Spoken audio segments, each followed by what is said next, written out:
have so deeply interiorized writing, okay, we find it difficult to consider writing to be an alien technology as we commonly assume printing and computer to be. तो कह रहा है कि भाई writing तो बहुत ही normal सी चीज़ है मेरे लिए। Most people are surprise to learn that essentially the same objection commonly urged today against computer were urged by Plato in some P against writing।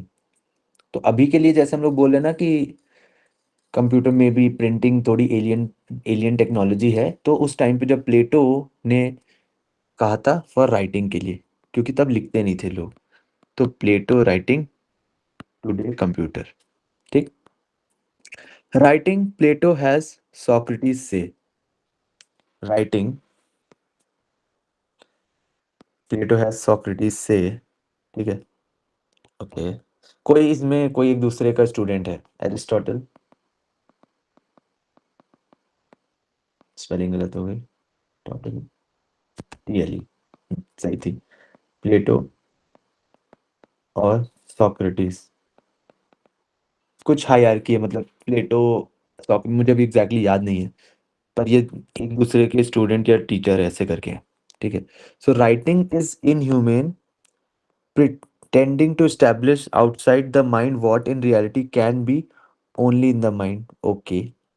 तो राइटिंग के बारे में उसने ये बोला। ठीक है। सेकेंडली, प्लेटोस प्लेटोस सॉक्रेटिस अर्ज, ये क्या है, urges writing destroys memory. Okay, तो उसने एक बोला कि मेमोरी डिस्ट्रॉय कर देती है। सेकंड, इनह्यूमेन भी बोल दिया प्लेटो ने। ठीक है। Those who use writing will become forgetful, relying on external resources for what they lack in internal resources। Relying on external resources for what they lack in internal resources। ठीक है। Thirdly, a written text is basically unresponsive, whereas real speech and thought always exist essentially in a context of give and take between real persons। ठीक है। तो वो two way हो सकता है, ये वन वे ही है सिर्फ। ठीक है। फिर हम आगे जाते हैं कि writing without writing words as such have no visual presence. Without writing words as such have no visual presence even when the objects they represents are visual। Okay. So thus for most literates to think of words as totally disassociated from writing is psychologically threatening. For literates, sense of control over language is closely tied to the visual transformations of language। क्या है इसका मतलब? Without writing words as such have no visual presence even when the objects they represents are visual। Okay. So मतलब अगर तुम्हें उसको लिखोगे नहीं तो ऑब्वियसली वो विजुअली प्रेजेंट नहीं है, even though they are talking about something, maybe जैसे बॉटल। ठीक है। तो अगर मैं बॉटल जब तक नहीं लिखता हूँ तो it has no visual presence, but at the same time bottle की जो मीनिंग है और जो तुम्हारे दिमाग में इमेज आती है दैट इज विजुअल। मतलब ऐसे टाइम पास कर रहा होता है, इसमें मेन अभी आगे आएगा। ठीक है। तो तुम्हें क्या करना है, पेपर में भी ऐसे टाइम पास कर रहा है तो तुम उसको आगे आगे पढ़ते रहोगे। ठीक है। Thus, for most literate, to think of words as totally disassociated from writing is psychologically threatening।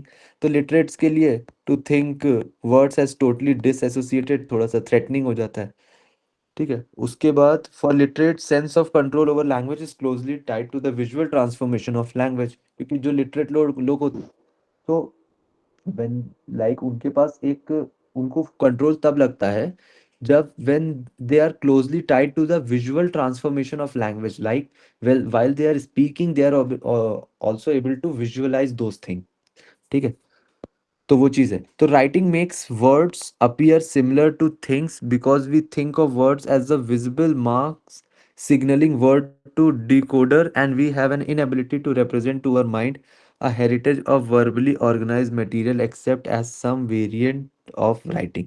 तो यहाँ पे भी उसने वही चीज़ बोली कि जैसे ही तुमने वर्ड लिखा तो उससे तुमने डिकोड किया कि अच्छा ठीक है, एलिफेंट लिखा तो तुमने डिकोड किया कि अच्छा एक एलिफेंट दिख गया मुझे। ठीक। फिर तुमने पिंक एलिफेंट डिकोड किया तो तुम्हें पिंक कलर का एलिफेंट दिख गया। तो लिख के you are able to decode and then visualise. ठीक। A literate person asked to think of the word nevertheless will normally have some image of the spelled out word and be quite unable to think of the word without adverting to the lettering.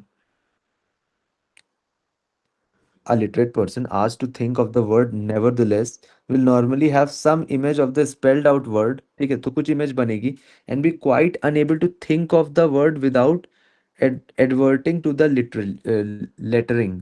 इसका क्या मतलब है किसी को नहीं मालूम है, ठीक. Thus the thought process of functionally literate human beings do not grow out of simply natural power but out of these powers as structured by the technology of writing. So may be जो वो उनके visuals हैं और जो भी वो functionality है उनके ब्रेन की या थॉट प्रोसेस की is structured by the technology of writing.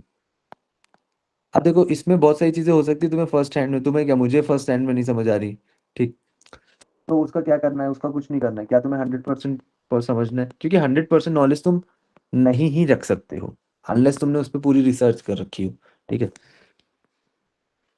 मैं भी आज ये फर्स्ट टाइम ही पढ़ रहा हूँ, मतलब 1.5 साल 2 साल के बाद,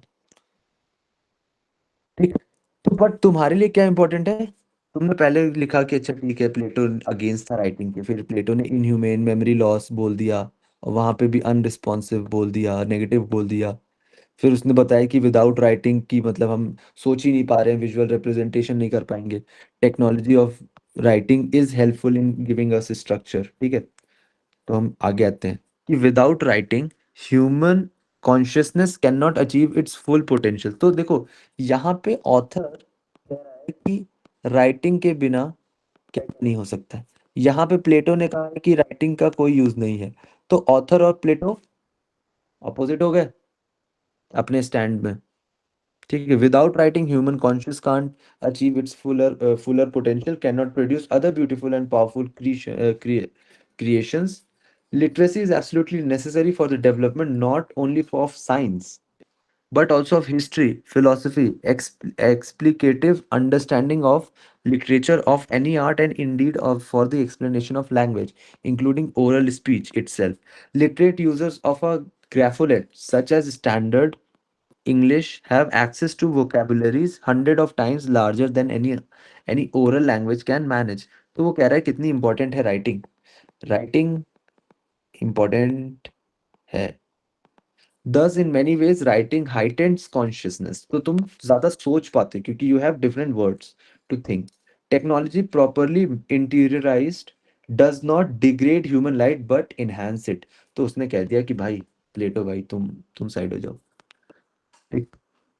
In the total absence of any writing, like there is no writing, there is nothing outside. अब देखो पहला पैराग्राफ तुमने पढ़ा था तुम्हें समझ आया, दूसरा पैराग्राफ बाउंसर गया, ठीक है. बट ये वाला पैराग्राफ थोड़ा बाउंसर गया, बट क्या उससे उतना फर्क हुआ, फिर यहाँ पे तुमने कंट्रोल ले लिया, राइट.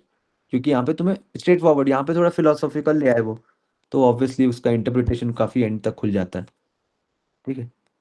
फिर in the total absence of any writing, there is nothing outside the writer, no text to enable him or her to produce the same line of thought again or even verify whether he has done so or not.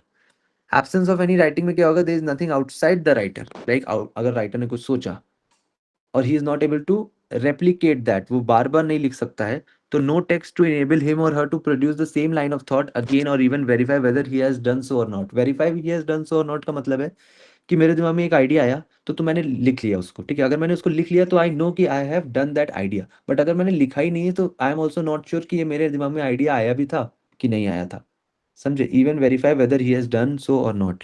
In primary oral culture, जो कि मतलब different कुछ cultures होते हैं जहाँ पे सिर्फ जैसे maybe tribes and all में, ठीक है, तो वहाँ पे there is no like culture of writing और वैसे करके they try to communicate orally only. So in primary oral culture, to solve effectively the problem of retaining and retrieving carefully articulated thought, you have to do your thinking in mnemonic patterns shaped for ready oral recurrence. ताकि मतलब अगर if they need to solve some problem, so they need to have some mnemonics और उनको याद रखना पड़ेगा, ठीक है. A judge in an oral culture is often called upon to articulate set of relevant proverbs out of which he can produce equitable decision in the case under formal litigation under him. The more sophisticated orally patterned thought is, the more it is likely to be marked by set expressions skillfully used. Among the ancient Greeks, जो भी ये H है, who was intermediate between oral Homeric Greece and fully developed Greek literature, delivered quasi-philosophical material in the formulaic version form from which he had emerged. अब देखो इसका क्या मतलब है, जाने देना है उसको वहीं पे, ठीक है। क्योंकि क्यों जाने देना है अभी के लिए, क्योंकि देखो अभी तुम फर्स्ट रीड कर रहे हो, इसका मतलब ये नहीं है कि तुम्हें फर्स्ट रीडिंग में if you are able to understand 70-80%, क्योंकि फर्स्ट रीडिंग में तुम्हें एक फ्लो पकड़ना पड़ेगा। ऐसे पता है क्या होगा कि अगर तुम इसको हर चीज पे तुम फोकस करने लगोगे ना कि यार यहाँ तक तो मुझे समझ आया था, ये 3 लाइन नहीं समझ आ रही है, अब इन 3 लाइन को समझने के लिए तुम में भी 4 मिनट लगा दो, और तब भी कोई गारंटी नहीं है समझ में आए कि नहीं, ठीक है। उससे क्या, और ऐसा भी तो हो सकता है इससे क्वेश्चन ही ना आए, तो why you will invest extra time. तो फर्स्ट फर्स्ट रीडिंग करो, 70-80% समझो, फ्लो तुम्हें समझ आ जाएगा, ठीक है। 70-80 समझो, समझ गए हो कि अच्छा ठीक है, दो चीजें अभी तक समझे कि प्लेटो अगेंस्ट था, ऑथर ने कहा कि क्यों इंपॉर्टेंट है, बहुत इंपॉर्टेंट है। लास्ट वाली लाइन नहीं समझ आई तो उसको रहने देते हैं, ठीक है, ईगो पे नहीं लेना है। फिर उसके बाद अब ये फर्स्ट वाला क्वेश्चन करो। अब इसने दे दिया in the fifth paragraph of the passage the author mention H in order to, fifth paragraph 1 2 3 4 5, यहाँ पे इसको क्यों मेंशन किया ऑथर, ये पूछा है उसने। इस क्वेश्चन को एक बार ट्राई करो, ये दिख रहा है ना इतने में, पहले ही निकाल के बैठे हैं आंसर। अभी चाय पीने दोगे?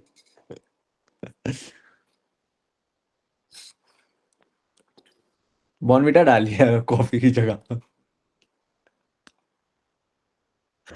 क्या जीवन चल रहा है मेरा, जल्दी जल्दी के चक्कर में।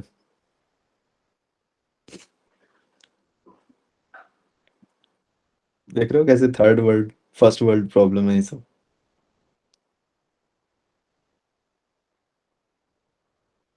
अबे कॉम्प्लान होता है यार, कॉम्प्लान होता है।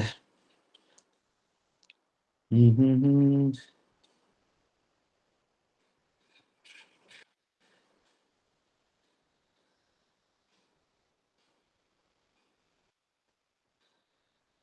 सबने ही निकाल लिया क्या बी?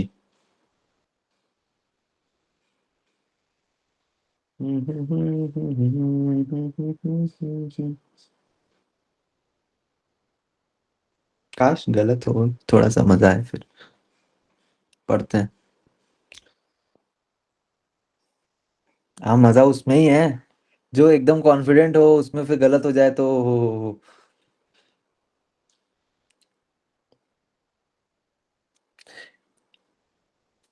दो लोगों ने करा है यार अभी।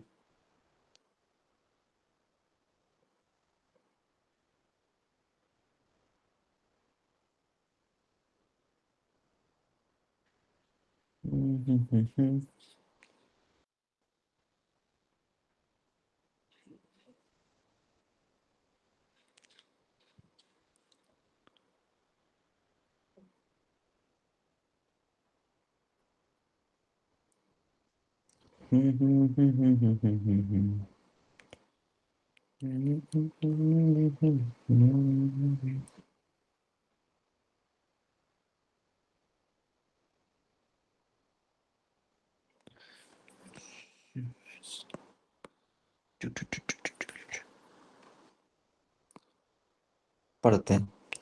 कह रहा अमंग द एंशियंट ग्रीक्स, यहाँ पे who was intermediate between oral this and this fully developed Greek literacy deliver quasi-philosophical material in the formulaic verse form from which he had emerged. A judge in an oral culture is often called upon to articulate set of relevant proverbs out of which he can produce equitable decisions in the cases under the formal litigation under him. The more sophisticated orally patterned thought is, the more it is likely to be marked by set expressions skillfully used. Among the ancient Greek, this person H, who was intermediate between oral this and fully developed Greek literacy, developed quasi-philosophical material in the Formaic version form from which he had emerged. In para 5 of the author mentioned this person in order to prove that oral poets were more creative than those who put their words in written. More creative और less creative के बारे में हमें कुछ idea है? उसने author ने ये कहीं बोला है कि वो ज़्यादा क्रिएटिव हो जाते हैं? उसने तो ये बोला है कि it helps them to document thing, ताकि उनको ये पता रहे कि भाई उन्होंने काम वो करा है तो कितना सेम लाइन ऑफ थॉट को वो चैनल कर सकें। क्या इसमें क्रिएटिविटी घुसेड़ देंगे हम इसमें? We don't know. ठीक। So that some sophisticated expressions can be found, some sophisticated expression can be found among the pre-literate ancient Greek. Some sophisticated, यहाँ पे आ जाते हैं। The more sophisticated orally patterned thought is, the more it is likely to be marked by set expressions skillfully used. उसके बाद बोलता है among the ancient Greek who has intermediate between this and this delivered। तो देखो, कई बार author क्या करेगा, एक एक वे ऑफ राइटिंग होती है। वो एक चीज बताते हैं हम लोग कि एनवायरमेंट एनवायरमेंट तुम्हारा डेंजर में है, ठीक है। अगर ये लिखता हो तो उसके बाद वो एग्जांपल देता है कि ओजोन लेयर का डिप्लीशन हो रहा है, ठीक है। तो हमेशा तुम क्या करते हो, एक स्टेटमेंट देते हो and then you back that statement with some example, ठीक है। This is a common way of writing. तुम कोई स्टेटमेंट बोलते हो, फिर तुम एग्जाम्पल दे देते हो, ठीक है।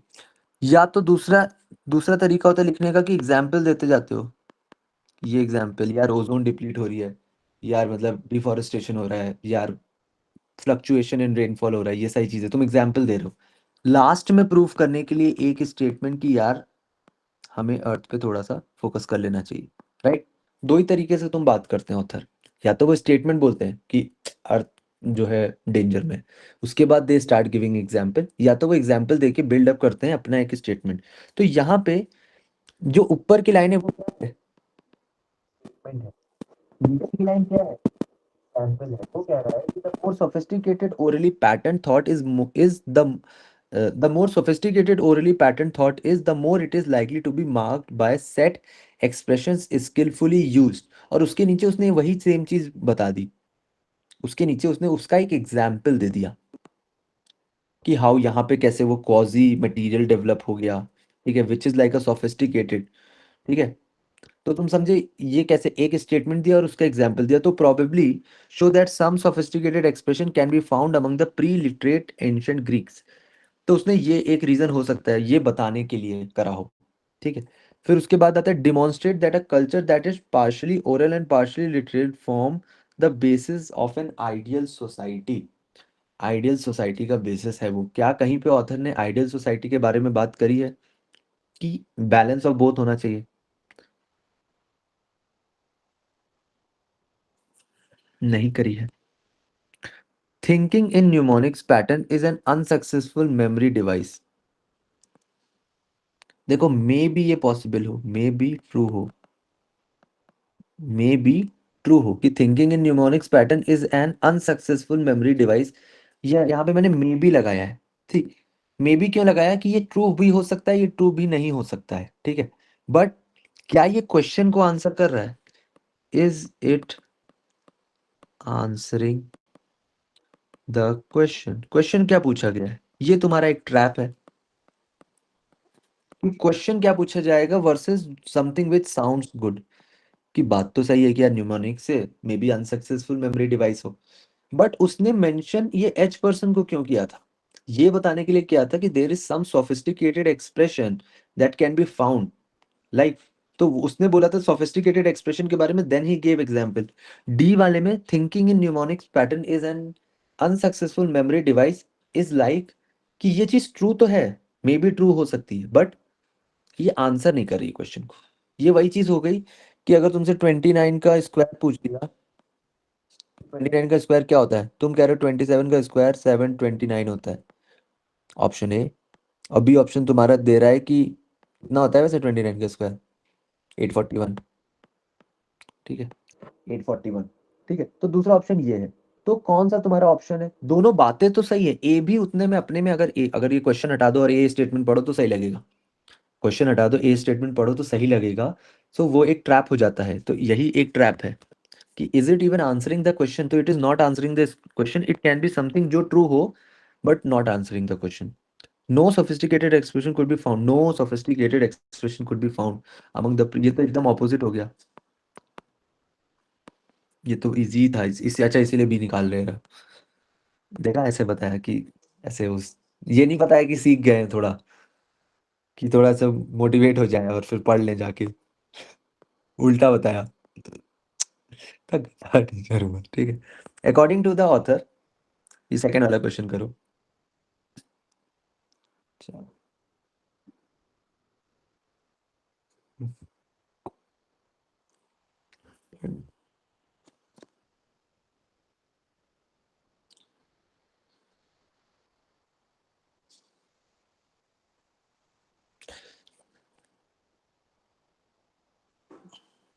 चलो, according to the author an important difference between oral and literate culture, एक ओरल कल्चर है और एक लिटरेट कल्चर है, ठीक है। Can be in terms of extensive versus limited reliance on memory. तो प्रॉबेबली ये हो सकती है बात, होल्ड कर लेते हैं इसको। chaotic versus structured modes of thought, chaotic versus structured modes of thought। इसका क्या मतलब है कि जो राइटिंग वाले हैं उनके थॉट्स स्ट्रक्चर्ड हैं और जो ओरल वाले हैं उनके थॉट्स स्ट्रक्चर्ड नहीं है, और ये chaotic वर्ड यूज किया है। क्या ऑथर ने कहीं पे ये बोला है कि यार वो सोच ही नहीं पाएंगे? ऑथर ने तो बोला है कि तुम सोच तो लोगे इन स्ट्रक्चर्ड मैनर में, मे बी मतलब नॉन क्योटिक मैनर में, बट उसको तुम प्रोड्यूस नहीं कर पाओगे पेपर पे, उसको रिटेन करना पड़ेगा तुम्हें। ऑथर ने ये सब बात करी, ऑथर ने ये नहीं कहा कि there will be some issue in in their in their thinking process, या उनका जो उनका थॉट होगा वो क्योटिक नहीं होगा। थॉट तो एकदम सही आएगा मे बी, बट उसको वो सही से लिख नहीं पाएंगे, जॉट डाउन नहीं कर पाएंगे। तो ये आंसर नहीं है। समझ आता है बी क्यों नहीं है, इसको होल्ड करा है, बी क्यों कैंसिल किया, ये समझ आया। थॉट क्योटिक नहीं है, मे बी उसको प्रोड्यूस करना क्योटिक हो सकता है। Simple versus complex use of language. तो ओरल कम्युनिकेशन में सिंपल लैंग्वेज यूज कर रहे हैं, रिटन कम्युनिकेशन में कॉम्प्लेक्स लैंग्वेज यूज कर रहे हैं। बट ऑथर ने तो कहीं सिंपल और कॉम्प्लेक्स की बात नहीं करी, उसने तो ये बोला ना कि ओरल में मे बी ओरल कम्युनिकेशन में ये हो सकता है कि लैंग्वेज कुछ भी यूज करी हो बट उसको रिटेन करना पड़ेगा। इसमें क्या है कि लैंग्वेज कुछ भी यूज करी हो तो उसमें उसको रिटेन नहीं करना पड़ेगा, ऐसे लिख दो और वो याद, वो पढ़ा रह जाएगा, रिकॉर्ड हो जाएगा। तो simple versus complex use of language is something author has not talked about, ठीक। और अकॉर्डिंग टू ऑथर है, ऑथर के अकॉर्डिंग जाना है। फिर barbaric versus civilised form of communication, तो ये गाली गलौज कर रहे हैं ओरल कम्युनिकेशन वाले, और ये रिटन वाले एकदम सोफिस्टिकेटेड एकदम उसमें बात कर रहे हैं। क्या इसने ये बोला है? बारबेरिक तो थोड़ा सा बहुत ज्यादा नेगेटिव वर्ड हो गया, कि मतलब बारबेरिक एक्टिविटी तो काफी ज्यादा हीनियस वैसे करके उस तरफ चला जाता है, तो ये तो नहीं होगा, ठीक। फॉर्म ऑफ कम्युनिकेशन, ठीक है। Presence and absence of books, ये इंपॉर्टेंट है। Presence and absence of book, अगर ये उल्टा होता ना, absence of books and presence of books, तो ये सही हो जाता। क्योंकि अगर ओरल कम्युनिकेशन है तो कोई लिख ही नहीं रहा है बुक, कोई लिख ही नहीं रहा है बुक, तो वो एब्सेंस हो जाता, एब्सेंस ऑफ बुक्स हो जाता। और अगर रिटन कम्युनिकेशन है तो सब लिख रहे हैं बुक्स, तो वो प्रेजेंस ऑफ बुक हो जाता। तो ऑपोजिट, ये समझ आता है।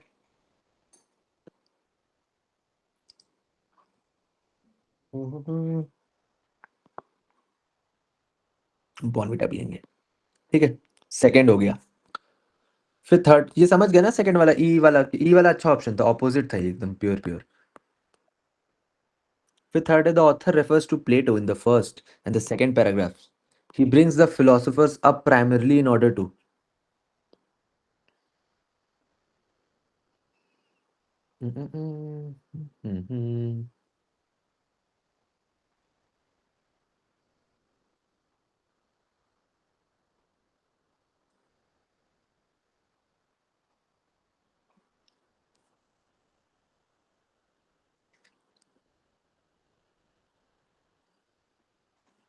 बी में the author refers to Plato, Plato कहाँ है?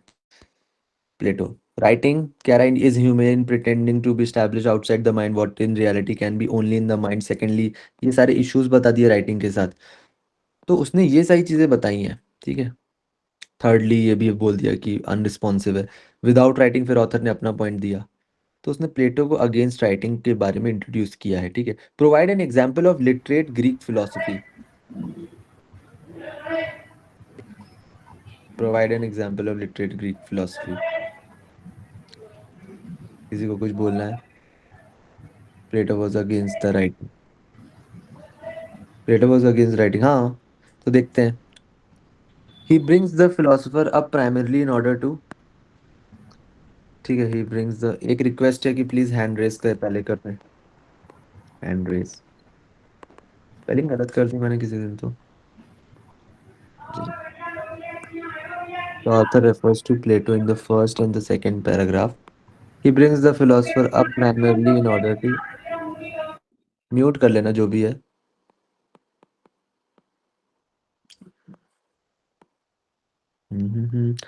The author refers to Plato in the first and the second paragraph. He brings the philosopher up primarily in order to provide an example of literate Greek philosopher.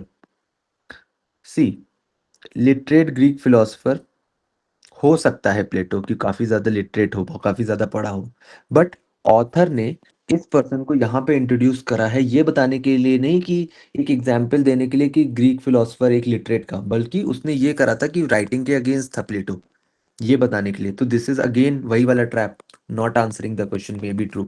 Suggest the possible disadvantage, primarily in order to suggest the possible disadvantage of writing. तो this can be our answer, इसको हम लोग hold करेंगे, mark करके नहीं चले जाएंगे। Illustrate common misconceptions about writing, इसको भी होल्ड कर लेते हैं। एग्जाम्पल देना चाहता है common misconceptions about writing. D है define the difference between writing and computer technology. वो कंप्यूटर टेक्नोलॉजी से डिफरेंस के लिए नहीं यहाँ पे इसको दिया था। सजेस्ट पॉसिबल बेनिफिट ऑफ, ये तो ऑपोजिट हो गया। अब बचता है बी और बचता है सी।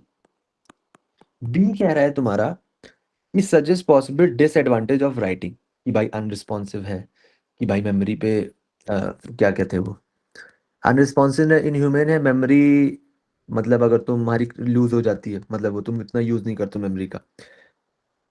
सी वाला कह रहा है illustrate common miss conceptions about writing. तो उन दोनों में से डिफरेंस कैसे किया? अब देखो उसका डिफरेंस ऐसे किया, डिसएडवांटेज और डिसबिलीफ